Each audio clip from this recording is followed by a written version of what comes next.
Hello friends, channel पे आप सभी का फिर से स्वागत है। This is Om Prakash Dogiya. Channel को सब्सक्राइब करने के लिए धन्यवाद and thanks for your love and support. दोस्तों, वीडियो काफ़ी लंबा है, इसलिए मैंने आपके कन्वीनियंस के लिए एक टाइम टेबल बना दिया है जिसमें मैंने टॉपिक वाइज टाइम डाल दिया है। जिस भी टॉपिक के बारे में आप जानना चाहते हैं सीधा आप वहाँ जा सकते हैं। अगर आपको पूरा वीडियो देखना है तो वेल एंड गुड, आप देख सकते हैं, लेकिन अगर आपको स्पेसिफिक टॉपिक जानना है तो ये टाइम टेबल आप प्रेफर कीजिए, दिस वन। दोस्तों, वीडियो स्टार्ट करने से पहले मैं सबसे पहले स्पेशल थैंक देना चाहूँगा असिस्टेंट कमांडेंट पीयूष अत्री को, जिन्होंने काफ़ी हेल्प की मेरे को। जो भी प्रेजेंट सीनेरियो अभी चल रहा है खासकर सीआईएसएफ के अंदर में कि क्या क्या चीज़ें रहती हैं, जो भी चीज़ें मैंने की थी ट्रेनिंग में खासकर सब इंस्पेक्टर पे, तो उन्होंने काफ़ी चीज़ें मेरे को रिमाइंड भी करवाई। तो स्पेशल थैंक्स फॉर पीयूष अत्री। तो चलिए दोस्तों, स्टार्ट करते हैं वीडियो। असिस्टेंट कमांडेंट बनने के दो तरीके हैं, एक तो आपको एलडीसी के थ्रू बन सकते हैं आप, एक डायरेक्ट के थ्रू बन सकते हैं। एलडीसी का वीडियो सबसे लास्ट में मैंने डाल दिया, वहाँ जाते देख सकते हैं कि भी क्या क्या रिक्वायरमेंट्स वगैरह रहती हैं। और चलिए अपन अब स्टार्ट करते हैं जो भी डायरेक्ट वाला है। इसमें क्या रहता है कि आपका यूपीएससी के थ्रू इसमें सिलेक्शन रहता है, तो आप नोटिफिकेशन जो आपको upsc.gov.in पे मिल जाएगा। यूपीएससी online.in.in पे आप अप्लाई कर सकते हैं। लेवल 10 में इसको रखा गया है। 56,100 से लेके 1,77,500 इसका पे स्केल है। ग्रुप ए गस्टेड पोस्ट है। 5 जो कि आपकी सेंट्रल CAPF जो 5 हैं, जो कि पैरामिलिट्री बोलते थे इसको, अभी सेंट्रल आर्म पुलिस फोर्स बोलते हैं। CISF, CRPF, SSB, BSF and ITBP।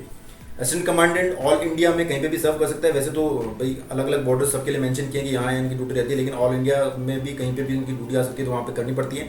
Assistant commandant में एक मेन बेनिफिट ये भी है कि आप 60 ईयर्स तक आपको इसमें करने का मौका मिलता है, क्योंकि अगर आप आर्मी से कंपेयर करें तो वो काफ़ी पहले इसमें रिटायरमेंट ले लेते हैं, लेकिन असिस्टेंट कमांडेंट में आपको ज़्यादा अपॉर्चुनिटीज़ है, प्लस आपको जो प्रमोशन के चांसेस हैं वो भी इसमें ज़्यादा बन जाते हैं।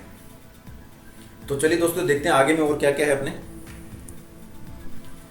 सबसे इंपॉर्टेंट पॉइंट आपको बता दूं कि अगर जैसे कि आपने अगर असिस्टेंट कमांडेंट की अप्लाई किया है तो आप जब पोस्ट प्रेफरेंस बनते हैं तो उसमें ध्यान रखिए, क्योंकि अगर आपको एक बार पोस्ट प्रेफरेंस के हिसाब से आपको सर्विस मिल गई किसी असिस्टेंट कमांडेंट की, तो आप अगर दोबारा एग्जाम देने के लिए जा रहे होते हैं कि सोचते हैं कि मेरे को तो इस बार तो वो मिला नहीं, दूसरा मैं देता हूँ, तो आप ऐसा नहीं कर सकते हैं। एक और आपको अगर फाइनली सिलेक्शन हो गया है तो जो सब्सिक्वेंट जो एग्जाम्स रहेंगे उसमें आप अप्लाई नहीं कर सकते हैं।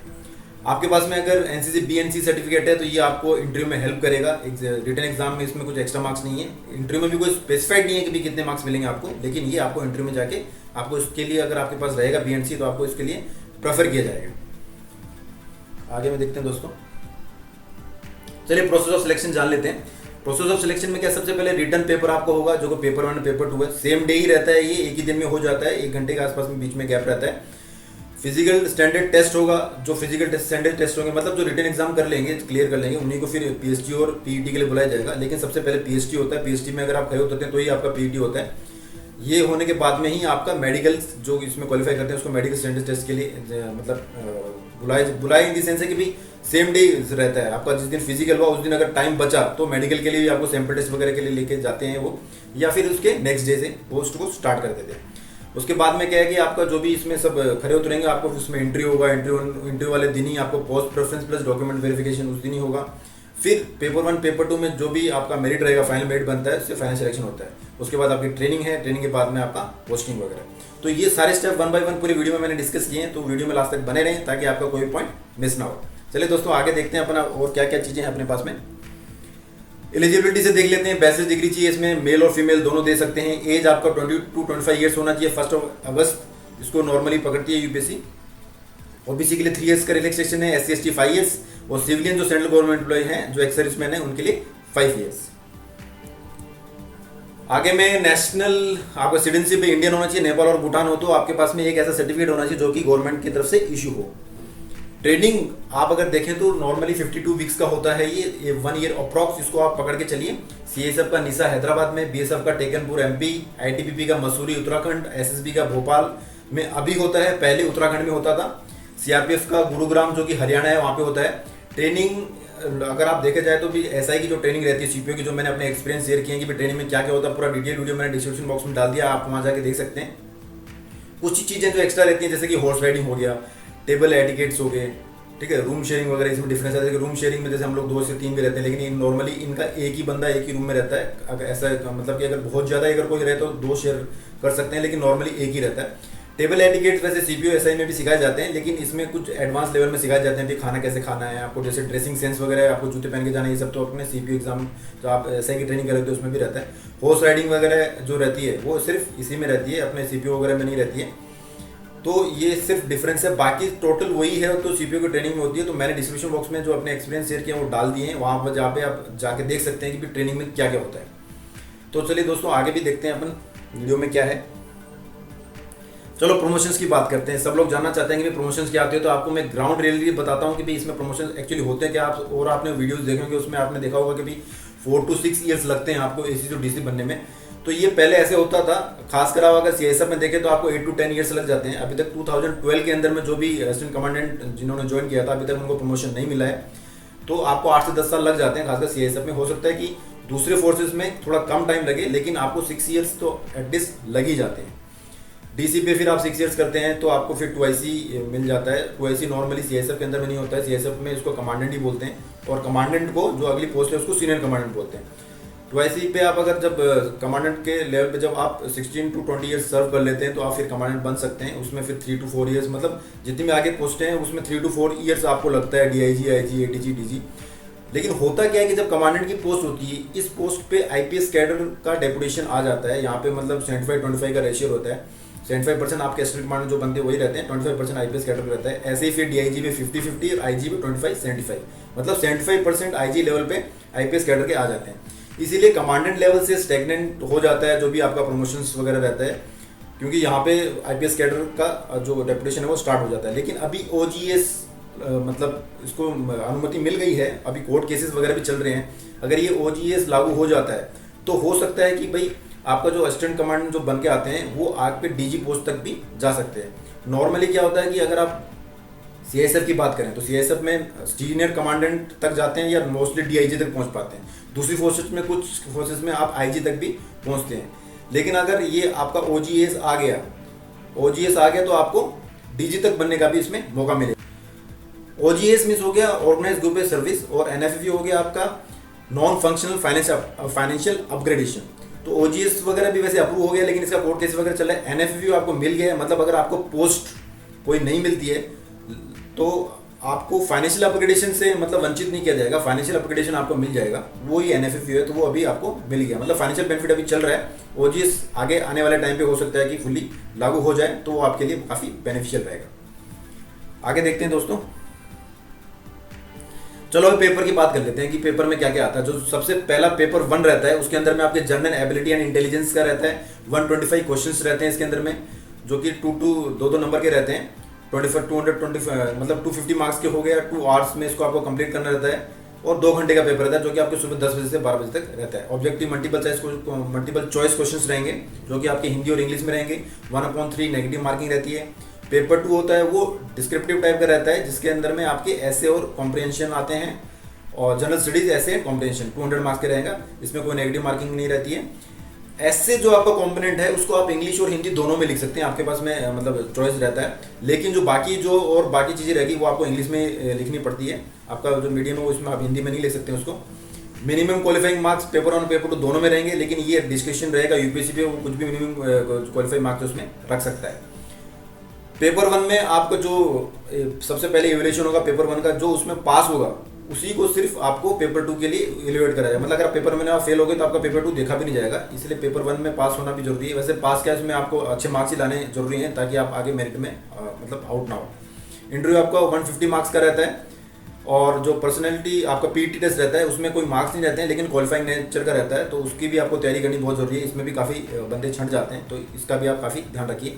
पीटी की कैसे तैयारी करनी है, उसमें क्या जैसे लॉन्ग जंप हो गया, हाई जंप हो गया, आगे तो मैं बताऊंगा आपको उस वीडियो में। लेकिन मैंने जो मतलब डिटेल वीडियो है इसका, कि भाई टिप्स दिए हैं कि भाई आपको इसको कैसे ओवरकम कर सकते हैं अगर आपको स्टेमिना वगैरह नहीं है, तो मैंने डिस्क्रिप्शन बॉक्स में नीचे डाल दिया है, आप वहाँ जाके देख सकते हैं।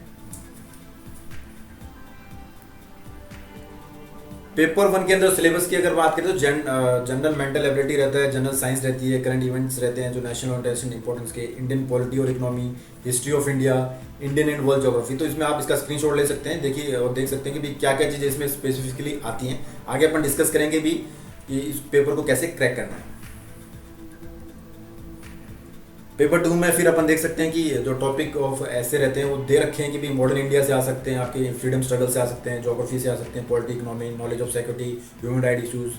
आपकी एनालिटिकल एबिलिटी इसमें देखी जाती है कि भाई आप किसी इशू पे बोल तो रहे हैं लेकिन आपकी ऑन थिंकिंग क्या है, तो वो सब चीज़ें इसमें चेक की जाती है। कॉम्प्रिहेंशन, मतलब प्रीसी राइटिंग हो गया, कम्युनिकेशन स्किल्स और लैंग्वेज स्किल्स इसमें देखी जाती है। कुछ ग्रामर के क्वेश्चंस भी आते हैं, कॉम्प्रिहेंशन भी रहते हैं, तो इसको कैसे क्रैक करना आगे अपन इसकी बात करेंगे। सिंपल ग्रामर वगैरह भी इसमें रहती है। तो चलिए दोस्तों आगे देखते हैं। इसमें अगर कॉम्प्रिहेंशन, प्रीसी और उसकी बात करें तो 120 मार्क्स का है और ऐसे इसमें 80 मार्क्स का आता है। पेपर 1 के लिए अगर अपन बात करें कि कौन कौन सी बुक्स रहती है तो उसको टॉपिक वाइज मैंने बनाया है। देखिए, जनरल मेंटल एबिलिटी के लिए आप क्या कीजिए, वैसे तो क्या क्या नॉर्मली अगर आप सीपीओ या सीजीएल एग्जाम की ऑलरेडी तैयारी कर रहे हैं और ये पेपर दे रहे हैं तो आपके लिए जो भी इसमें क्वेश्चंस आते हैं वो आप इसको इजीली कर लेंगे। लेकिन हाँ, आपने अगर इसको कभी अभी तक टच नहीं किया है तो आपको मैं ये सजेस्ट करूंगा कि आप जो भी जो रहता है क्वांट के लिए, रीजनिंग के लिए, डाटा एंड के लिए क्विकर मैथ्स जो है एम टायरा की वो देख सकते हैं, एनालिटिकल रीजनिंग के लिए एम के पांडे के लिए, और verbal and non verbal reasoning के लिए आर एस अग्रवाल इसमें दे सकते हैं। लेकिन अगर आपके पास में ज़्यादा टाइम नहीं है तो आप एक काम कीजिए कि सीधा प्रीवियस ईयर क्वेश्चंस में जो आ रखे हैं वो टॉपिक आप इसमें देख लीजिए। और नॉर्मली आपको मैं यही सजेस्ट करूंगा कि जो टॉपिक्स आ रहे हैं प्रीवियस ईयर के क्वेश्चंस देखिए, उन टॉपिक को अच्छे से क्लियर कर लीजिए और फिर आप इसको पेपर को दे सकते हैं। तो आपके मतलब इसमें आपके सारे क्वेश्चंस कवर हो जाएंगे। जनरल साइंस के लिए मैं आपको सजेस्ट करूंगा कि भी एनसीईआरटी की 8 to 10th की है वो अच्छे से पढ़ लीजिए। काफ़ी क्वेश्चंस आते हैं साइंस के इसके अंदर में, और एनसीईआरटी बेस्ड क्वेश्चन ही जाते रहते हैं। और उसके बाद में आपको मैं 2 बुक है, उसमें से आप कोई भी बुक कर सकते हैं, लूसेंट जनरल साइंस या सचिन बस्के की जो जनरल साइंस है, दोनों ही बहुत अच्छी बुक हैं। आप इनमें से कोई भी एक रेफर कर सकते हैं। करंट इवेंट्स की अगर अपन बात करें तो आप प्रतियोगिता दर्पण और दृश्य, आप ये दृश्यति आदि करंट अफेयर्स की मैगजीन ये ले सकते हैं। स्पीडी पब्लिकेशन करंट अफेयर्स आती है, इसको आप ले सकते हैं। इंडियन पॉलिटी में एम लक्ष्मीकांत की जो बुक है बहुत ही अच्छी बुक है, आप उसको रेफर कर सकते हैं। इसमें क्या रहता है कि इंडियन पॉलिटी, इकोनॉमी, पॉलिटी के भी काफ़ी मतलब क्वेश्चंस रहते हैं। इकोनॉमी के उतने ज़्यादा क्वेश्चंस नहीं रहते हैं, लेकिन फिर भी मैं आपको रेफर करूंगा कि जो इकोनॉमिक डेवलपमेंट और एंड पॉलिसी जो जैन ओहरी की प्लस जो विजार्ड रहती है ये आप पढ़ सकते हैं। इसमें मेन टॉपिक से आप पढ़िए, प्रीवियस ईयर क्वेश्चंस देखिए कि भी किस तरह के क्वेश्चंस आते हैं, और जो मेन स्पेसिफिक टॉपिक रहते हैं वो आप उसमें मतलब उसमें आप उसको जो मेन टॉपिक रहते हैं उसको आप पढ़ के जाइए। इंडियन ईयर बुक जो लेटेस्ट है उसको पढ़ के आप जरूर जाना। इसमें से कम 5 से 10 क्वेश्चन पढ़ते ही हैं, वो आपके लिए बहुत इंपॉर्टेंट बुक है, उसको आपको पढ़ के जाना जरूरी है। History of India, modern history spectrum, जो मॉडर्न हिस्ट्री है स्पेक्ट्रम की राजीव अहिर की, वो आप देख सकते हैं। एनसीईआरटी की एनसीईआरटी की जो 11th बुक है वो एंशिएंट एंड मिडिवल की आप देख सकते हैं, और एनसीईआरटी की जो 12th बुक है वो मॉडर्न हिस्ट्री के लिए आप पढ़ सकते हैं। India struggle for independence, Bipin Chandra, बहुत ही अच्छी बुक है, इसको आप पढ़िए। आपका जो इसमें कॉन्सेप्ट्स काफ़ी क्लियर होंगे।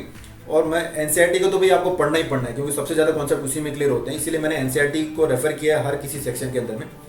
इंडिया एंड वर्ल्ड ज्योग्राफी के लिए आपको एनसीईआरटी बुक 6 to 12 आपको पढ़ना ही है। एक अच्छी एटलस, कोई भी एटलस है वो आप ले लीजिए, क्योंकि आपको एटलस मैप वगैरह देखना बहुत जरूरी रहता है। क्योंकि आप जब भी कोई भी चेक कर रहे होते हैं उसको अगर आप मैप से जोड़ देते हैं तो आपको बहुत मतलब उसमें क्या रहता है कि आपको याद रखने में बहुत चीज़ें आसान रहती है। और ज्योग्राफी के लिए मैं आपको अगर ओवरऑल अगर आप देखा जाए ज्योग्राफी की अगर एक अच्छी बुक है तो वो है महेश वनवाल की, वो आप रेफर कर सकते हैं, इसमें काफ़ी अच्छे से समझाया हुआ है।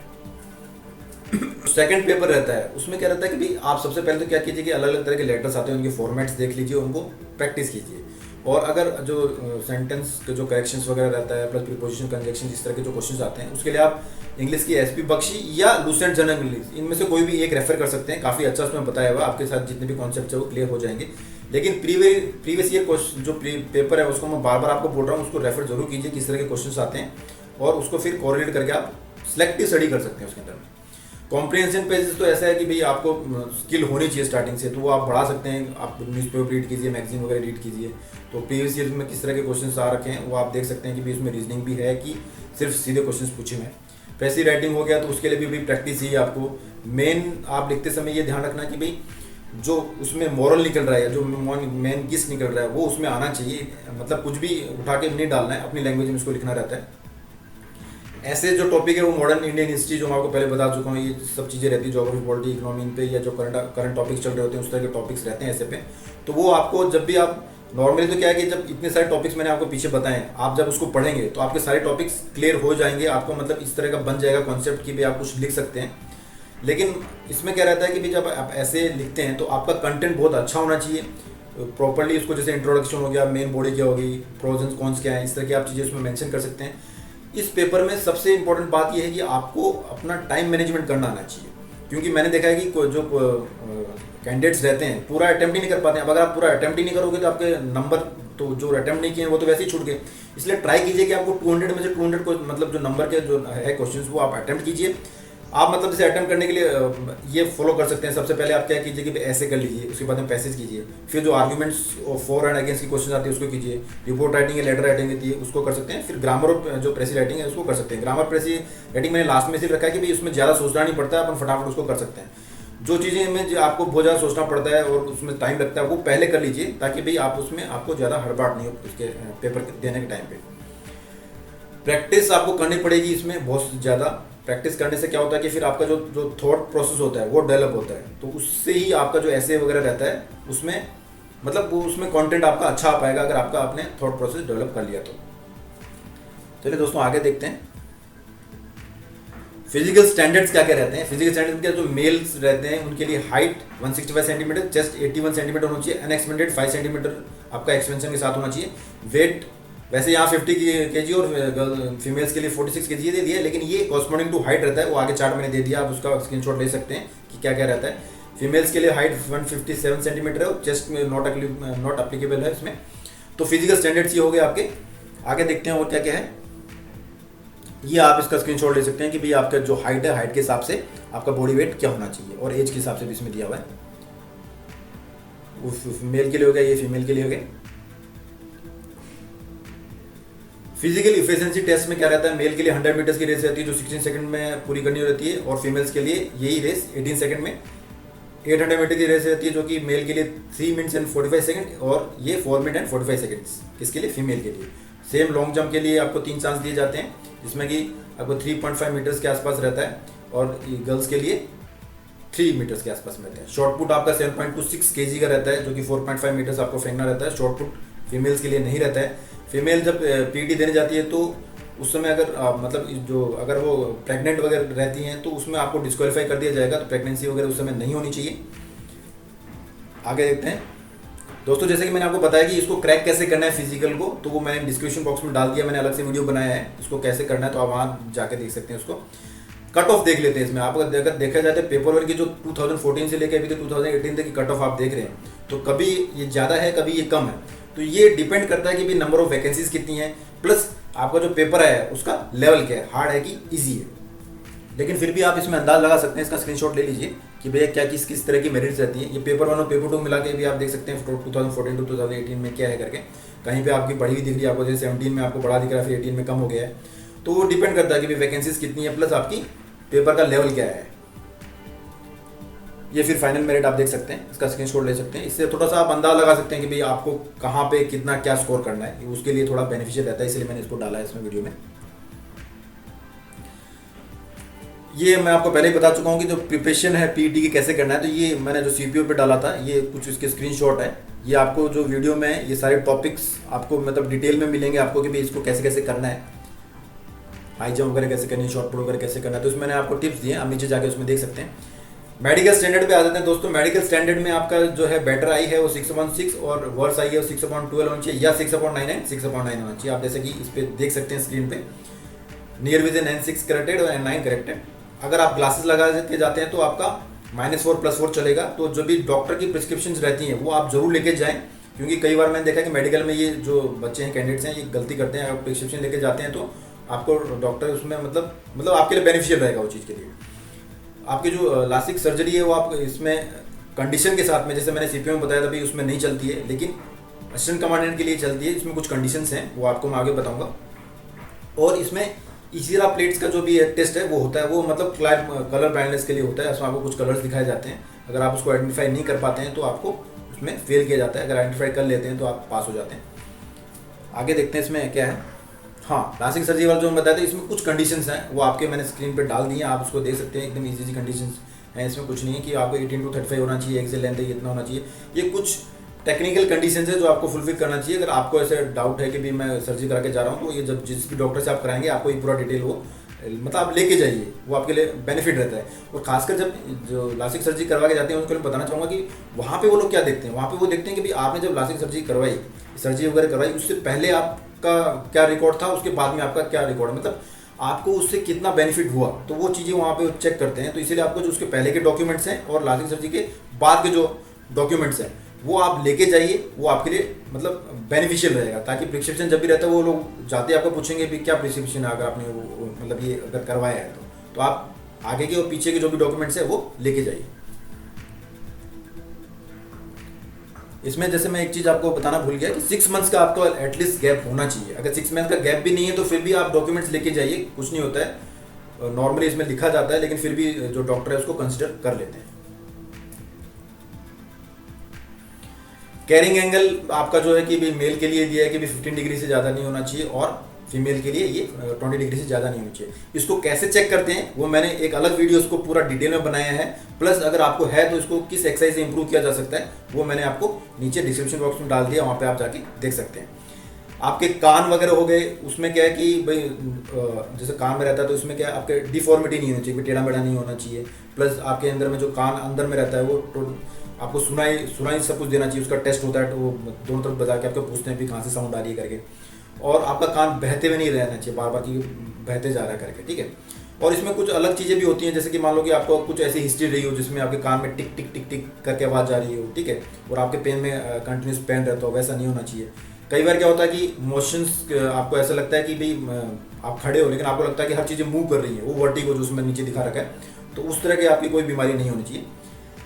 और अगर नोज़ की बात करें तो आपको मतलब नोज़ में भी आपकी डिफॉर्मिटी नहीं होनी चाहिए। ये जो दोनों साइड वाले जो आपके साथ आप देखते हैं कि दो जो छेद रहते हैं वो दोनों बराबर होने चाहिए, ठीक है। अंदर में कोई इस तरह का जो ट्यूबरक्लोसिस का जो फोड़ा वगैरह रहता है उस तरह की कोई चीज़ नहीं होनी चाहिए आपको।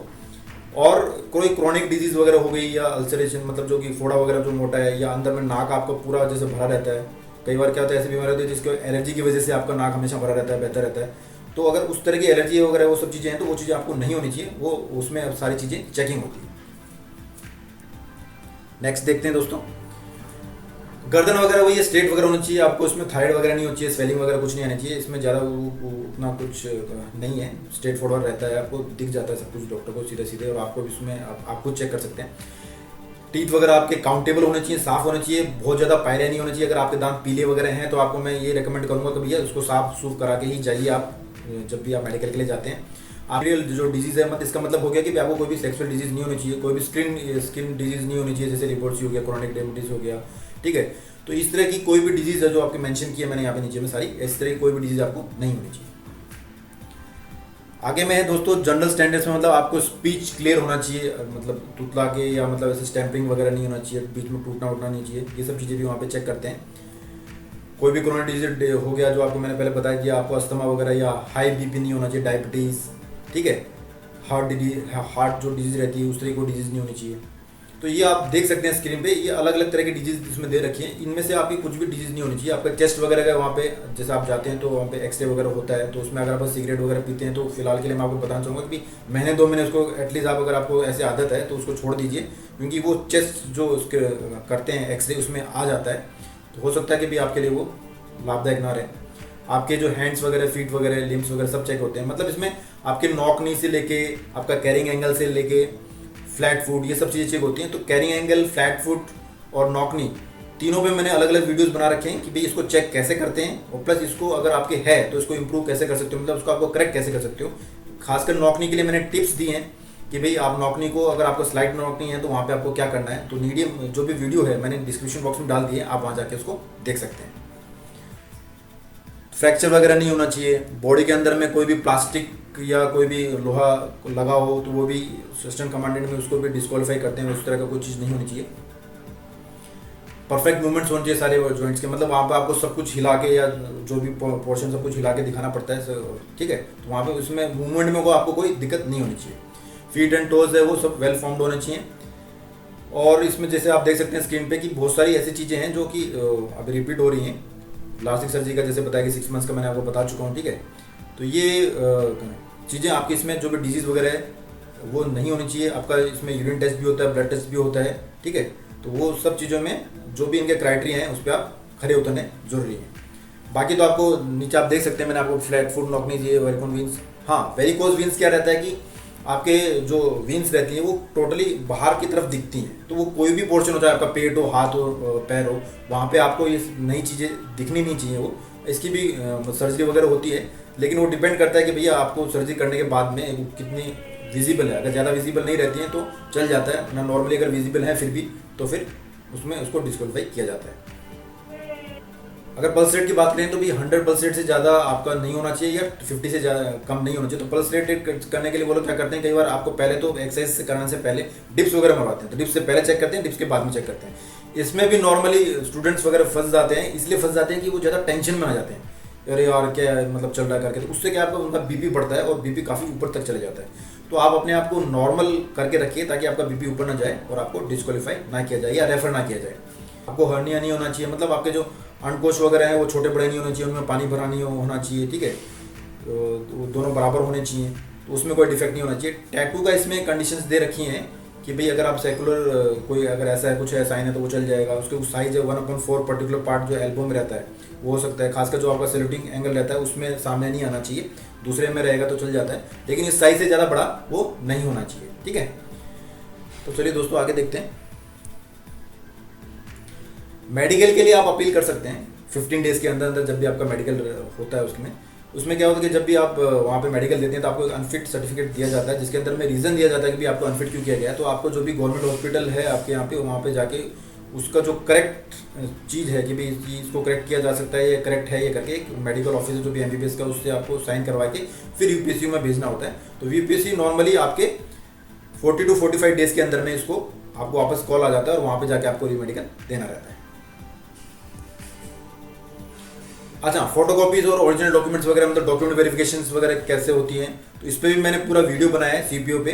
तो नॉर्मली सेम रहता है कि भाई जैसे मैंने इसमें एक्सप्लेन करके बनाया है कि भाई आपका जो भी सर्टिफिकेट वगैरह OBC का, SC ST का, तो OBC में अगर क्रिमिनल में आप हैं तो आपको मतलब कब तक वैलिड रहेगा, क्या नहीं रहेगा। तो बहुत सारे पॉइंट्स हैं, अगर आप इसको जानना चाहते हैं क्या क्या आपको ध्यान रखना है डॉक्यूमेंट वेरिफिकेशन के टाइम पे, तो नीचे डिस्क्रिप्शन बॉक्स में मैंने वीडियो डाल दिया, आप वहाँ पे जाके इसको देख सकते हैं। चलो अभी जॉब प्रोफाइल पे आ जाते हैं। तो ये पहले मैं कॉमन बता देता हूँ, जितने भी फोर्सेज रहती हैं उसमें क्या क्या जॉब प्रोफाइल रहता है। मतलब जनरल तो क्या रहता है भी, असिस्टेंट कमांडेंट का सुपरविजन का रहता है, ठीक है, कि भी आपको कोई भी काम रहेगा उसको सुपरवाइज करना रहेगा, कि आपके नज़र में रहना चाहिए, चाहे वो आपका मैस का काम हो, चाहे क्वार्टर गार्ड का हो, क्वार्टर मास्टर का कोई भी काम हो, आपको सुपरवाइज करना रहता है। आपकी नॉर्मली जनरल शिफ्ट ही रहती है असिस्टेंट कमांडेंट की। तो इसमें क्या है कि जो भी आपके जो सेक्शन अंडर रहते हैं या आपको जिसका इंचार्ज बना सकता है वो कुछ ऐसे हैं। क्वार्टर मास्टर भी हो सकता है, quarter guard, math secretary normally sub inspector रहता है, लेकिन उसके ऊपर आपको नज़र रखना होता है। नज़र इन दी सेंस है कि आपको सब कुछ चेक करना होता है कि सब कुछ ठीक चल रहा है कि नहीं चल रहा है। वैसे ही क्वार्टर मास्टर में अगर आपकी ड्यूटी लगती है तो जो भी चीज़ें परचेस करनी होती है वो सब चीज़ें आपके अंडर में रहती है। क्वार्टर गार्ड आपका वेपन्स वगैरह का, जो भी आर्मर हो गया, आपका एक्सप्लोजिव जो भी आइटम्स हो गया, उसके लिए ड्यूटी रहती है। आउटपोस्ट में क्या होता है, जैसे भी सब इंस्पेक्टर के अंडर में एक आउटपोस्ट रहती है, लेकिन असिस्टेंट कमांडेंट के अंडर में बहुत सारी आउटपोस्ट रहती हैं। तो आपको उसको देख रेख करना रहता है हमेशा, मतलब ड्यूटी पे तो रहना ही होता है, आपको जनरल शिफ्ट तो चली होती है, लेकिन बीच बीच में जाके आपको राउंड मार के आना होता है और देखना रहता है कि भाई सब कुछ सही चल रहा है क्या। आपको एडमिन में भी वर्क मिल सकता है, तो कुछ सेक्शंस आपके अंडर में दे दिए जाते हैं जो कि आपको, ये मतलब लगभग पूरा एडमिन ही आपके अंडर में दे दिया जाता है जो कि आपको संभालना रहता है।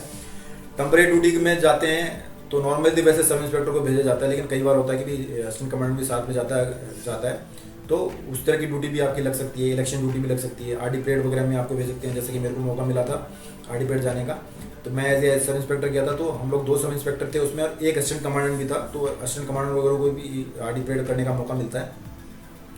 इंचार्ज आपको फायरिंग रेंज का इंचार्ज बना सकते हैं।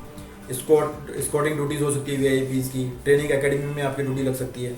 क्राइम एंड इंटेलिजेंस विंग का आपको हेड बनाया जा सकता है। तो मतलब ये जो ड्यूटीज़ मैं आपको दिखा रहा हूँ, ये सारी कोई भी आप फोर्स रहे, चाहे वो SSB हो, ITBP हो, BSF हो, CISF हो, ठीक है, तो कोई भी जो भी 5 फोर्सेज है उसमें से आपके ये जो कॉमन ड्यूटीज़ इस तरह की रहेंगी। तो अभी पर्टिकुलर जो है ड्यूटी मतलब फोर्स की, वो अपन आगे डिस्कस करते हैं। चलिए BSF से स्टार्ट करते हैं। BSF की जो ड्यूटी रहती है वो इंडिया पाकिस्तान बॉर्डर पे रहती है और बांग्लादेश बॉर्डर पे इसकी ड्यूटी रहती है। इसमें नॉर्मली स्मगलिंग, इन्फिल्ट्रेशन या जो भी इलीगल इमिग्रेशन रहते हैं, ठीक है, उसको रोका जाता है। हाईवेस्ट वेपन जो रहता है वो BSF ही यूज़ करती है। इसमें मतलब आपके रहता है कि मोर्टार भी रहता है, बड़ी बड़ी गन्स वगैरह भी रहती है, SMG वगैरह से लेकर हर तरह के जो भी वेपन्स है वो रहते हैं। उसमें यही फोर्स है जिसके पास में खुद की एयर और वाटर विंग है, बाकी दूसरी फोर्सेज में आपको देखने को नहीं मिलेगा, खासकर जो भी एयर विंग है वो इसी में आपको देखने को मिलेगी। सीआरपीएफ में छत्तीसगढ़, झारखंड, एपी, उड़ीसा, मतलब आपका आंध्र प्रदेश, उड़ीसा, झारखंड, छत्तीसगढ़, यहाँ पे इसकी ड्यूटी रहती है नॉर्मली। इसमें एंटी रियोट और एंटी नक्सल एक्टिविटीज़ जो भी रहती हैं उसके लिए ये है, वहाँ उसको डिप्लॉय किया जाता है। आपने देखा होगा कहीं पे भी जब ये रियोट वगैरह होते हैं तो आपको सीआरपीएफ ही नॉर्मल देखने को मिलेगी, और फोर्सेज भी रहती है, लेकिन नॉर्मली सीआरपीएफ को वहाँ डिप्लॉय किया जाता है। इसमें मूवमेंट बहुत ज़्यादा रहता है, ठीक है। पोस्ट वो खासकर क्या कहते हैं, कुछ एरिया में पीसफुल पोस्टिंग है, लेकिन नॉर्मली इसका मूवमेंट रहता है। ड्यूरिंग इलेक्शंस आपको भाई 10 से 15 स्टेट भी घूमना पड़ सकता है 2 से ढाई महीने के बाद में, 2.5 महीने के अंदर अंदर। हाईएस्ट कैजुअलिटी इसी फोर्स के अंदर में अभी तक हुई हैं, लार्जेस्ट फोर्स है वैसे, और इस लार्जेस्ट फोर्स होने की वजह से इसके अंदर में जो प्रमोशन के जो एस्पेक्ट्स है वो भी ज़्यादा हैं, काफ़ी अच्छे प्रमोशन इसमें रहते हैं और कंपेरेटिवली जो दूसरी फोर्सेज है उसमें, लेकिन बहुत ज़्यादा मूवमेंट रहता है, स्टेबिलिटी कम है। तो इसमें मतलब आप ड्यूटीज़ के हिसाब से कंपेयर कर सकते हैं कि भाई इसके अंदर में फैमिली लाइफ वगैरह कैसी रहेगी। नॉर्मली जो सबसे अच्छी फैमिली लाइफ बताया जाता है वो सीआईएसएफ के अंदर में ही बताया जाता है, क्योंकि उसमें उतने मूवमेंट्स नहीं रहते हैं जितने कि और बाकी फोर्सेज में रहते हैं। इंडो नेपाल और इंडो भूटान बॉर्डर पे एसएसबी की ड्यूटी रहती है, इसमें भी सेम स्मगलिंग, इन्फिल्ट्रेशन और जो इलीगल इमिग्रेशन है उसको डिटेक्ट किया जाता है। इसकी उनकी जो पोस्टिंग रहती है यूपी, बिहार और असम में नॉर्मली रहती है, मतलब यूपी, बिहार और असम वालों के लिए ये मतलब काफ़ी अच्छी पोस्ट, मतलब अच्छी जॉब इसलिए रहेगी क्योंकि आप घर के पास रहेंगे और इनकी पोस्टिंग नॉर्मली यहीं पे रहती है। आईटीबीपी चाइना बॉर्डर पे, लद्दाख और अरुणाचल प्रदेश इनकी ड्यूटी रहती है। Smuggling, anti national activities, illegal immigration ये भी इन्हीं में रहता है। इन सब की चीज़ें चेक करते हैं क्योंकि बॉर्डर भी इस तरह का रहता है।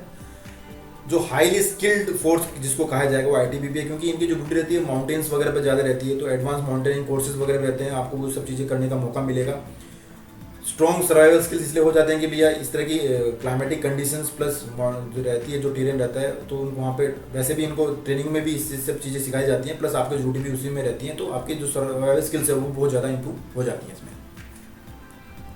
आगे देखते हैं दोस्तों, सीआईएसएफ की अगर बात की जाए तो इनकी ड्यूटीज काफ़ी जगह पे लगती है, जैसे एयरपोर्ट्स हो गए, मेट्रो हो गए, आपके पीएचयूज में भी ड्यूटीज़ रहती हैं, ओएनजीसी, एनटीपीसी, सेल, भेल, power plants, nuclear installation, space establishments, ठीक है, sea ports, government buildings, heritage monuments, VIPs, और खासकर अगर आप डेपुटेशन वगैरह की बात करें तो NDRF, raw, CBI, NIA, NCB में आपको डेपुटेशन करने का मौका मिलता है। खैर ये डेपुटेशन सभी फोर्सेज में रहता है, सभी फोर्सेज में वाले जो भी असिस्टेंट कमांडेंट है या भी सब इंस्पेक्टर है वो इसमें डेपुटेशन में जा सकते हैं।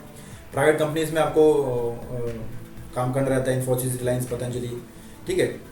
और जैसे कि मैंने पहले ही बताया कि यही है ऐसी पार्लियामेंट मिलिट्री फोर्स है जो कि गवर्नमेंट को अर्न करके देती है, क्योंकि एयरपोर्ट पे जो भी रहती है प्लेस या जो भी प्राइवेट जो कंपनीज है जहाँ पे वो काम कर रही होती हैं, तो वहाँ से प्राइवेट कंपनीज से भी पैसा आता है, तो ऐसा बोल सकते हैं कि भैया ये पैरामिलिट्री फोर्स है जो कि अर्न करके देती है। कुछ कोर्सेज या ट्रेनिंग है जो कि जिसमें कि आपको स्पेशलाइज करने का मौका मिलेगा, या ये एक्स्ट्रा जो ट्रेनिंग है वो आपको करने का मौका मिलेगा, जैसे वीआईपी सेक्रेटरी होगी, एसटीएफ आपका स्पेशल टास्क फोर्स हो गया, nuclear, biological, chemical warfare, disaster management, CSSR, MFR, ठीक है। तो ये सीएसएसआर और एमएफआर मैंने भी खुद किया था, जो कि जब मैं इसके लिए गया था आपका एनडीआरएफ में, जब मेरे को डेपुटेशन हुआ था। काफ़ी अच्छे कोर्सेज रहते हैं इसमें, मेडिकल फर्स्ट रिस्पोंडेंट हो गया, कोलैप्स सर्च एंड रेस्क्यू उसको बोलते हैं सीएसएसआर को, कैनाइन ट्रेनिंग रहता है, साइबर सिक्योरिटी हो गया, एविएशन सिक्योरिटी, टैक्टिक्स, माउंटेनियरिंग, ये सब चीज़ें आपको करने का आगे मौका मिलेगा। चलिए दोस्तों, सैलरी और एडिशनल बेनिफिट्स भी देख लेते हैं। सैलरी के अंदर में बेसिक आपको जैसे पता है कि 56,100 है, वो XYZ सिटी में मैंने पकड़ा है, आपको बेसिक सेम ही रहता है। डीए जो कि 17% है, अभी फिलहाल चल रहा है, जैन 2022 जुलाई 2021 तक अभी डीए फ्रीज कर दिया गया है सेंट्रल गवर्नमेंट की तरफ से, तो अभी ये है 17%, तो 9,573। और आप जैसे पूरा देख सकते हैं स्क्रीन पे, अलग अलग चीज़ें मैंने ली, HRA पकड़ा है, टीए पकड़ा है, लेकिन HRA नॉर्मली आपको नहीं मिल पाता है, कुछ ही जगह पे रहता है जहाँ पे मिल पाता है, लेकिन क्योंकि आपको क्या है कि 3 या 4 BHK जो भी आपका रहता है क्वार्टर वो मिल जाता है, तो ये आपको अमाउंट नहीं मिल पाता आपको। टीए ट्रांसपोर्ट अलाउंस आपका 7,200 रहता है, वो भी नॉर्मली नहीं मिल पाता क्योंकि व्हीकल आपको अवेलेबल हो जाता है, लेकिन अगर व्हीकल नहीं मिलता है तो आपको ये टीए का अमाउंट मिलता है। डी ऑन डी मैंने पकड़ा 17%, ठीक है। ग्रॉस अगर आप देखा जाए तो आपको 87,000 एक्स में, 83,000 वाई में और 74,000 आपका जेड सिटी में पड़ता है। डिडक्शंस रहते हैं, एनपीएस 10% ऑफ बेसिक प्ले बस डीए रहता है, जो कि आपका जो कंट्रीब्यूशन रहता है 14% हो गया है, पहले ये 10% ही था, अभी गवर्नमेंट की तरफ से 14% कंट्रीब्यूशन किया जाता है।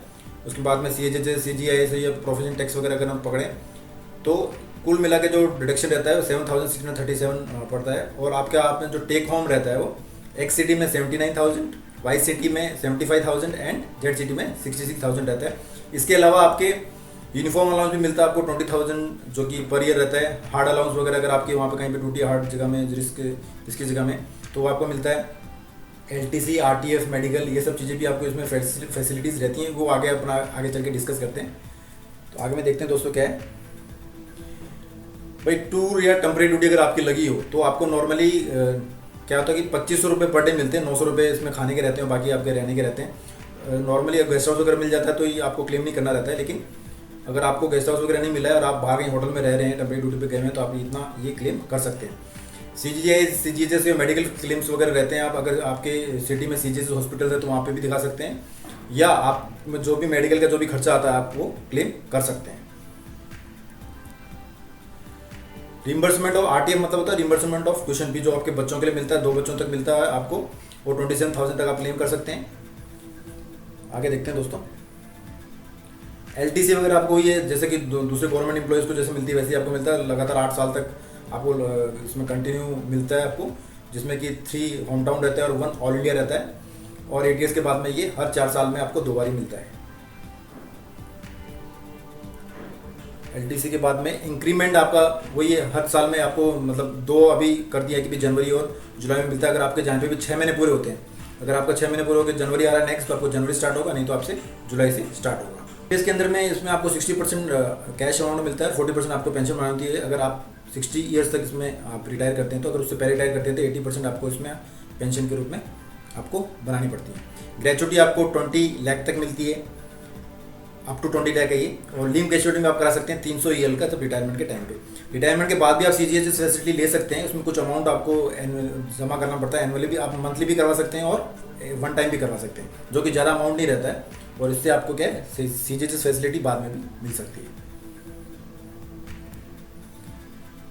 क्वार्टर्स वगैरह तो आपको 3 BHK या 4 BHK नॉर्मली मिलता है, जैसे भी वहाँ पे अवेलेबिलिटी रहती है, लगभग हर यूनिट्स में आपको मिल जाता है। फैमिली लाइफ आपकी सबसे अच्छी CSF के अंदर में रहती है, बाकी जगह भी फैमिली लाइफ ठीक है, लेकिन जैसे CRPF हो गया जहाँ पे बहुत ज़्यादा मूवमेंट है तो वहाँ पे थोड़ी सी फैमिली लाइफ डिस्टर्ब रहती है। लेकिन नॉर्मली लोग क्या करते हैं कि हेडक्वार्टर्स में अपनी फैमिली को रखते हैं, साथ में जो मूवमेंट रहती है तो वहाँ पे उनको मूवमेंट नहीं करवाते हैं, या जो भी रिस्की एरिया वहाँ पे ले जाना भाई आप भी पसंद नहीं करेंगे, तो नॉर्मली जो हेडक्वार्टर्स रहते हैं वहाँ पे फैमिली रहती है। और आप कंपेयर कर सकते हैं, जैसे कि मैंने जॉब प्रोफाइल बताई पीछे में, आपने देखा कि भाई किस तरह की आपकी फैमिली लाइफ रहेगी, किस तरह का जॉब रहेगा, तो आप उसको कंपेयर कर सकते हैं। आपको हेल्पर बड़ी वैसे ऑफिशियली नहीं मिलता है, लेकिन नॉर्मली आपको मिल जाता है, कुछ यूनिट्स में मिलता है, कुछ यूनिट्स में नहीं मिलता है। व्हीकल वगैरह लगभग सभी यूनिट्स में आपको मिल जाता है, अगर नहीं मिलता है तो आपको ट्रांसपोर्ट अलाउंस मिलता है। गार्ड और बॉडी गार्ड नॉर्मली जो भी रिस्की एरिया रहते हैं वहाँ पे आपको मिलते हैं, और सेपरेट कैबिन ऑफिस कोई भी रहेगा आपको वहाँ पे एज यूजुअल मिलेगा ही। लीव वगैरह अगर हम देखे जाएँ तो 60 EL रहती हैं, एक्सेप्ट CISF में 30 EL रहती हैं। CL आपकी 15 हो गई कैजुअल लीव, CL और RH जो 2 है ये आपको उसी साल ले लेना होता है, नहीं तो लैप्स हो जाते हैं। HPL आपका मेडिकल का जो है 20 रहता है। मैटरनिटी लीव है 180, जो भी लेडीज़ वगैरह हैं उनके लिए रहती है ये। पैटर्निटी लीव मेल्स के लिए रहती है 15, जो कि 6 महीने पहले आपको लेनी रहती है, या जो मतलब जब आपका बच्चा होता है उसके 6 महीने के अंदर अंदर आपको लेनी रहती है। चाइल्ड के लिए 730 रहता है लेडीज़ के लिए, जो कि आपके बच्चा जब तक 18 साल का होता है जब तक आप उसको ले सकती हैं। तो चलो दोस्तों आ जाते हैं कि भाई LDC में क्या रहता है। आप जैसे इच्छुक होंगे जानने के लिए कि अगर भाई बाई चांस भाई आप SI के थ्रू जा रहे हैं, या दूसरी जो फोर्सेज है जिसमें आप कांस्टेबल बन के बाद में सूबेदार मेजर तक आ जाते हैं, तो भी आप उसको दे सकते हैं। बाकी CSF में सिर्फ आप सब इंस्पेक्टर इंस्पेक्टर रैंक पे हैं तो ही आप उसको दे सकते हैं। तो उसमें क्या रहता है कि भाई जो CSF रहता है उसका तो जो एग्ज़ाम रहता है वो UPSC कंडक्ट करवाता है। बाकी जो फोर्सेज हैं SSB, BSF, ITBP, CRPF, इसमें से क्या एक फोर्सेज को सिलेक्ट कर लिया जाता है, वो पूरे एग्जाम को कंडक्ट कराती है। जैसे 2019 में ITBP ने करवाया। आपकी इसमें जो मिनिमम क्वालिफिकेशन हो है कि भी ग्रेजुएट तो होना ही चाहिए, प्लस 4 ईयर सर्विस हो जानी चाहिए इंक्लूडिंग ट्रेनिंग। 3 चांसेस इसमें आपको मिलते हैं, 3 चांसेस में आपको उसको क्लियर करना रहता है। अगर जो कांस्टेबल्स रहते हैं वो LDC SI दे सकते हैं, वो LDC असिस्टेंट कमांडेंट नहीं दे सकते हैं। हाँ, बाद में वो SI बनने के बाद में LDC AC दे सकते हैं। और डायरेक्ट तो आपको पता ही UPSC के थ्रू होता है, जो मैं आपको स्टार्टिंग से बता ही रहा हूँ। सेम प्रोसेस रहता है प्रोसेस सिलेक्शन में, बस इसमें अंतर ये रहता है कि भाई रिटन एग्जाम के मार्क्स और जो क्या कहते हैं अपने मेडिकल स्टैंडर्ड भी वही रहते हैं, कुछ अंतर रहते हैं, आपको आगे चल के बताता हूँ। इंटरव्यू के भी मार्क्स में डिफर रहता है, बाकी वही final selection, training, posting same वही है। मेल फीमेल दोनों के लिए रहता है ये। इसमें क्या रहता है कि आपकी एज 35 ईयर से ज़्यादा नहीं होनी चाहिए। रिलैक्सेशन OBC को 3 ईयर्स और SC को 5 ईयर्स रहता है। और BOC सर्टिफिकेट इसमें भी वही है कि अगर आपको रहेंगे तो इंटरव्यू में आपको बेनिफिट करेगा। इसमें जो पहला पेपर रहता है वो 300 मार्क्स का रहता है, 150 क्वेश्चन रहते हैं, जिसमें कि आपको इसको 2.5 आवर्स में इसको करना रहता है। और जो पेपर रहता है सेकंड, उसमें आपको 100 मार्क्स का रहता है, जो कि 2 आवर्स में आपको करना रहता है। सेम चीज़ें इसके अंदर में, बस मार्क्स का फर्क है, जो मैंने आपको स्टार्टिंग बताया वैसे के वैसे ही है। इंटरव्यू जैसे इसमें 200 मार्क्स का रहता है, पीईटी क्वालिफाइंग नेचर, सेम वही चीज़ें हैं जो आ रहे हैं। ट्रेनिंग में बस ये फर्क है कि भाई इनका ड्यूरेशन कम रहता है, क्योंकि ऑलरेडी जो सब इंस्पेक्टर वगैरह सब ट्रेनिंग कर रहे होते हैं, इनको पता रहता है कहाँ कहाँ का है। सेंटर्स वही सेम है, और वो इसके बारे में मैंने डिटेल में डिस्क्रिप्शन बॉक्स में डाला, वहाँ जाके देख सकते हैं कि भाई क्या क्या रहता है ट्रेनिंग में। सिलेबस एकदम सेम ही है, सिर्फ जो पार्ट भी रहता है, जो खासकर मैंने ये CSF का दिया है, अलग अलग फोर्सेस का अलग अलग रह सकता है। उनका जो प्रोफेशनल स्किल रहता है उसके एग्जाम वगैरह रहते हैं, जैसे आप टॉपिक्स दे सकते हैं। CSF के लिए इंडस्ट्रियल सिक्योरिटी है, डिजास्टर मैनेजमेंट है, एविएशन सिक्योरिटी है, ठीक है। बाद में ये अपना बॉम्ब डिस्पोजल, VIP सिक्योरिटी आप दे सकते हैं। ये सब चीज़ जो टॉपिक्स हैं वो उसमें आते हैं। लॉ पे रहता है, कंप्यूटर स्किल्स पे रहता है, service rules and HR regulation उस पर रहता है। पेपर 2 भी सेम रहता है, कोई डिफरेंस नहीं है इसमें। आप जो मैंने पहले बताया उसी को आप रेफर कर सकते हैं। मेल फीमेल में जो कि फिजिकल स्टैंडर्ड, उसमें अंतर ये है कि भाई इसमें ST को थोड़ा सा मतलब थोड़ा कोटा दे दिया गया, 162.5 सेंटीमीटर चाहिए मेल में, और फीमेल में 154 सेंटीमीटर चाहिए। बाकी मेडिकल शेपमन इसमें एक एक्स्ट्रा चीज़ है जो आप में रहना चाहिए। बाकी जो सेम मैंने जो आपको बताया वैसा ही रहता है, जो कि जिसमें डायरेक्ट वाले में जो होता है। ये आपका लड़कों के लड़कियों के लिए जो भी हाइट के है, बॉडी वेट के हिसाब से, हाइट के हिसाब से जो बॉडी वेट है वो सेम रहता है। फिजिकल इफिशिएंसी एकदम सेम है, इसमें कुछ भी अंतर नहीं है। मेडिकल स्टैंडर्ड की बात करें तो ये भी सेम है, लेकिन इसमें सिर्फ अंतर ये है कि जो आपको जो लासिक सर्जरी है वो इसमें अलाउड नहीं रहती है, जो डिपार्टमेंटल एग्जाम रहता है इसी का। प्लस जो टैटू वाला जो कंडीशन है, उसमें टैटू वाले कंडीशन दे रखा है, इसमें टैटू वाली कंडीशन भी नहीं दे रखी है। तो ये 2 चीज़ें डिफरेंस है। बाकी जो भी मेडिकल में मैंने बताया आपको डायरेक्ट में, वो सारी की सारी चीज़ें वही रहती हैं। तो दोस्तों ये था पूरा वीडियो असिस्टेंट कमांडेंट पे। आपको कुछ भी डाउट हो तो कमेंट बॉक्स में कमेंट कीजिए, मैं आपके सारे डाउट्स क्लियर करूंगा। जो भी ऑन ग्राउंड प्रैक्टिकली जो भी चीज़ें रहती हैं वो आपको मैं बताऊंगा। वैसे मैंने सब कुछ कोशिश किया कि सारी चीज़ें मतलब कवर हो। अगर नहीं हो तो भी आप पूछ सकते हैं, आपको कुछ लगे तो। और दोस्तों अगर अभी तक आपने मेरे चैनल को सब्सक्राइब नहीं किया तो सब्सक्राइब जरूर कीजिए, क्योंकि आपको इसी तरह के वीडियोस यहाँ पे मिलेंगे। ऐसे CPO CGL प्लस जो असिस्टेंट कमांडेंट है उसके ऊपर में वीडियोस रहते हैं इस चैनल पे। और दोस्तों अगर वीडियो पसंद आया हो तो लाइक जरूर कीजिएगा। तो फिलहाल के लिए दोस्तों जय हिंद।